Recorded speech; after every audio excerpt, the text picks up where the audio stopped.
nor to try and get my words expunged from the record.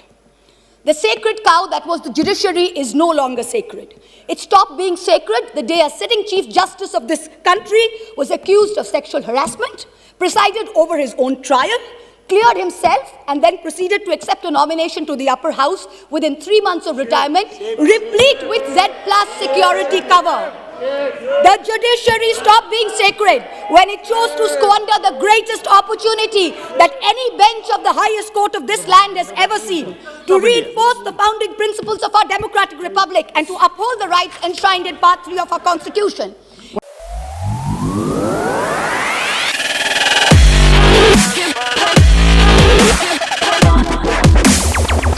I rise today to speak against the motion and in support of the amendments moved by my party to the Honourable President's address.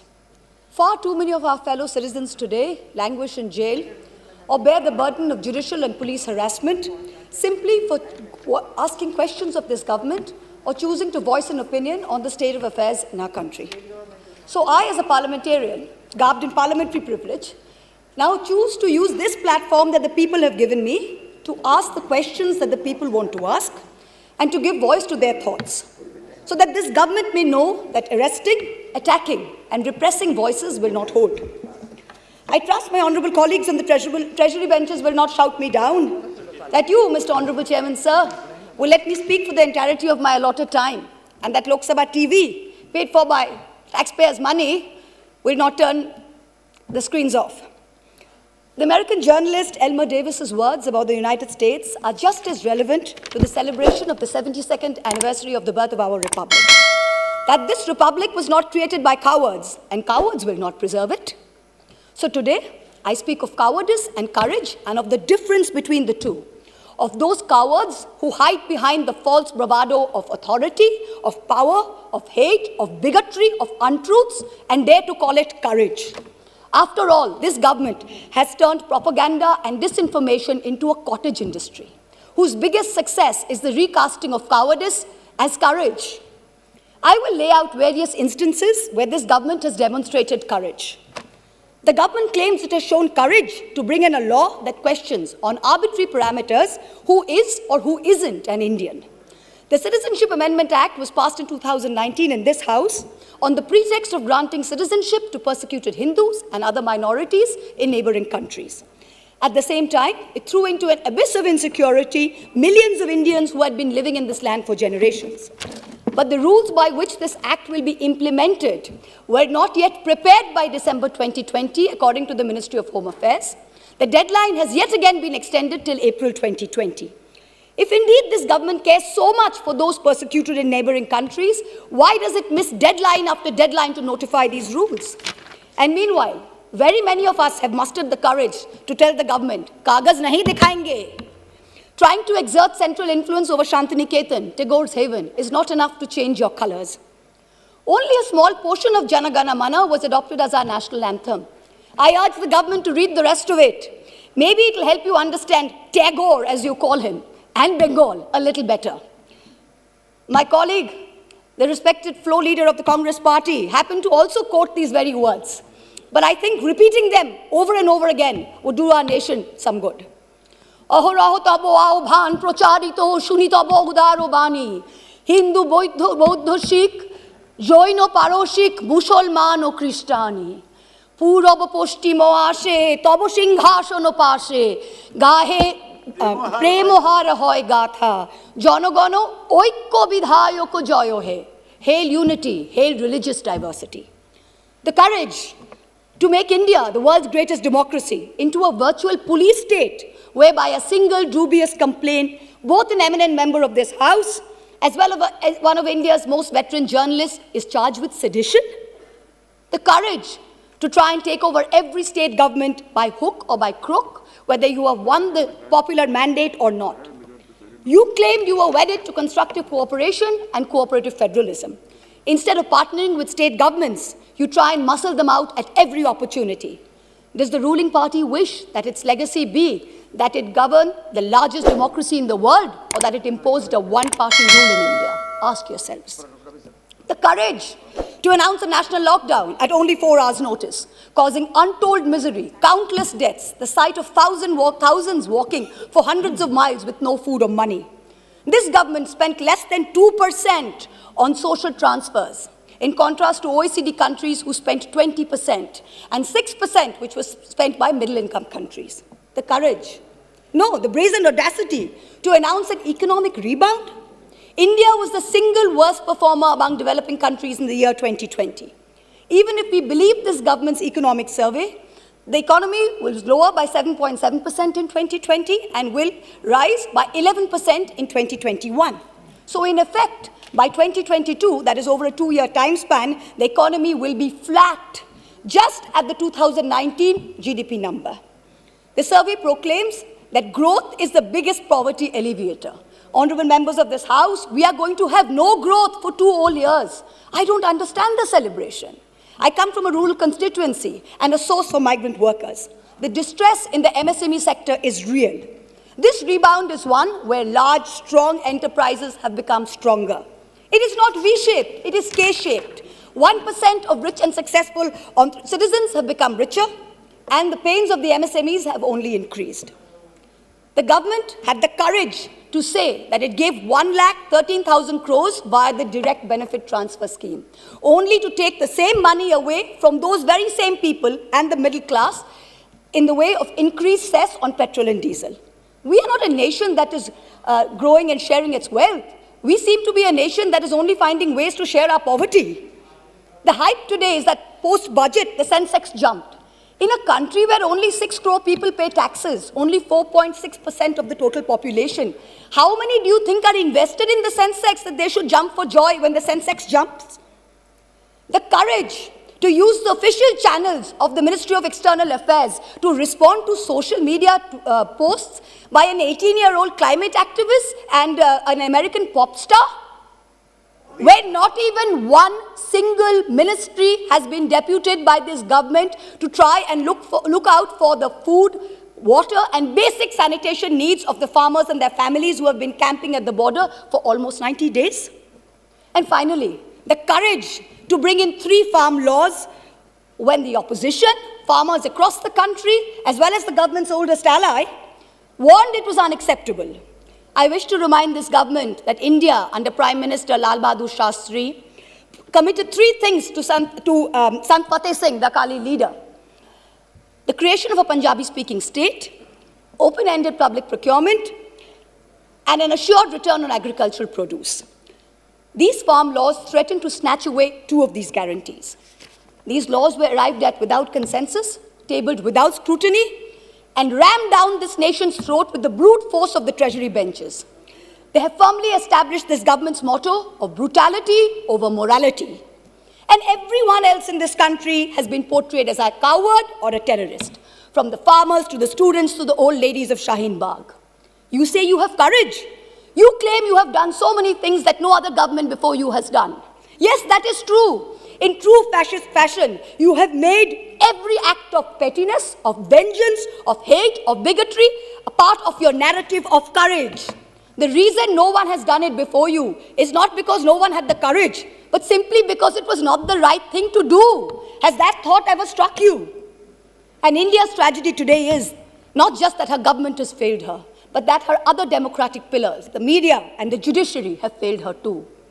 Lord Hayne, the Labour peer, said in the House of Lords, what is the point of being a member of Parliament, either in the Commons or in the Lords, if you don't discharge your responsibilities? And, where appropriate, use the privileges that you have in order to promote justice and liberty. So today, like a true child of Bengal, I will stand here and be courageous. Trust me, Mr. Balu, we have not lost the fighting spirit. Even though the government spin factories will later portray it as cowardice or even plagiarism, I will lay out a few home truths by using my parliamentary privilege that guards me from charges of sedition and contempt for anything I say in this House. And Mr. Law Minister, sir, if you're present on the premises, with all due respect, this time you have neither the right to shut me up nor to try and get my words expunged from the record. The sacred cow that was the judiciary is no longer sacred. It stopped being sacred the day a sitting Chief Justice of this country was accused of sexual harassment, presided over his own trial, cleared himself and then proceeded to accept a nomination to the upper house within 3 months of retirement, replete with Z+ security cover. The judiciary stopped being sacred when it chose to squander the greatest opportunity that any bench of the highest court of this land has ever seen to reinforce the founding principles of our democratic republic and to uphold the rights enshrined in Part 3 of our constitution. Instead, let me pass the observation of the chair. We will go through the proceedings.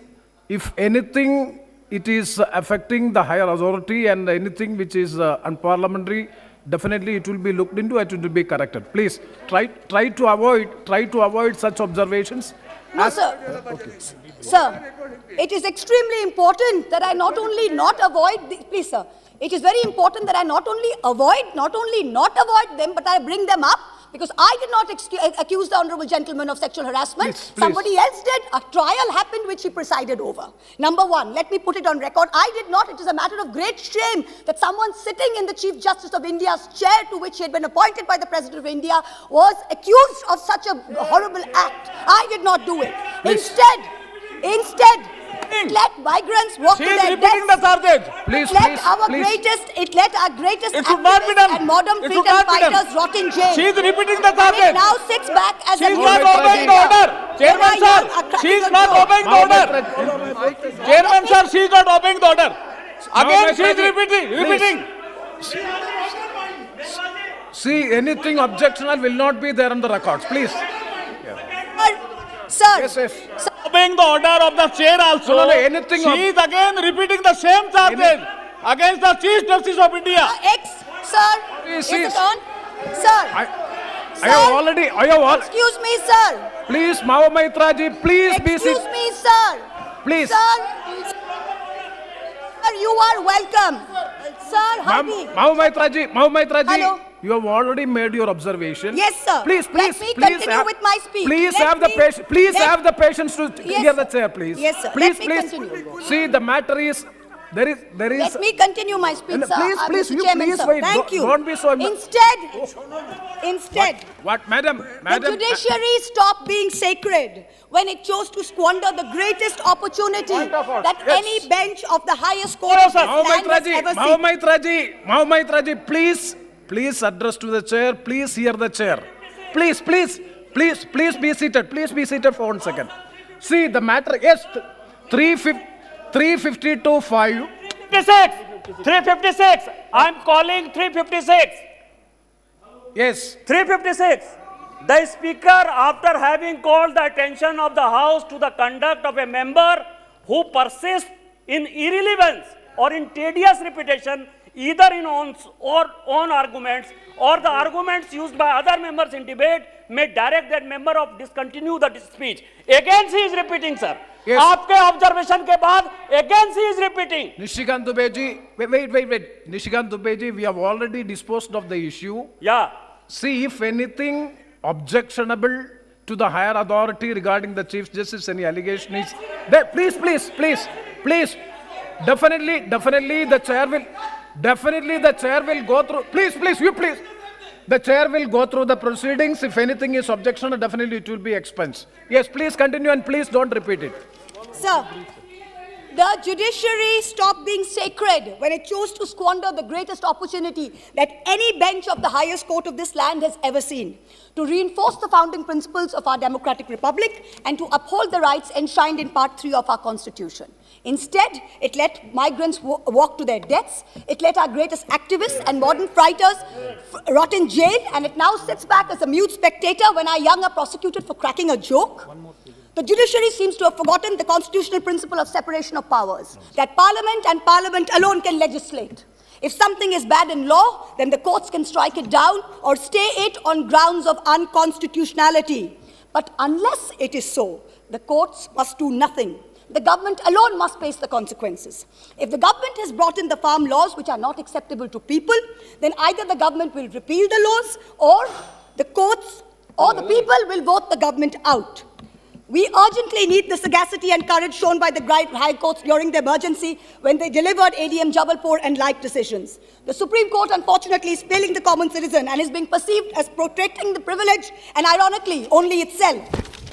a very large section of the Indian media has plummeted to new depths, both in terms of lack of factual reporting as well as the total absence of journalistic ethics.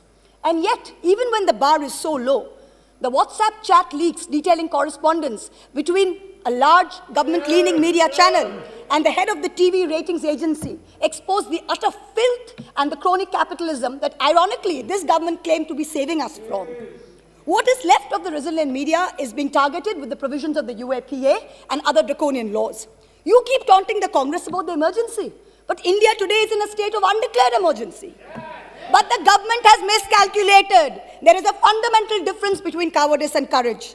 The coward is brave only when armed with power and authority. The truly courageous can fight even when unarmed.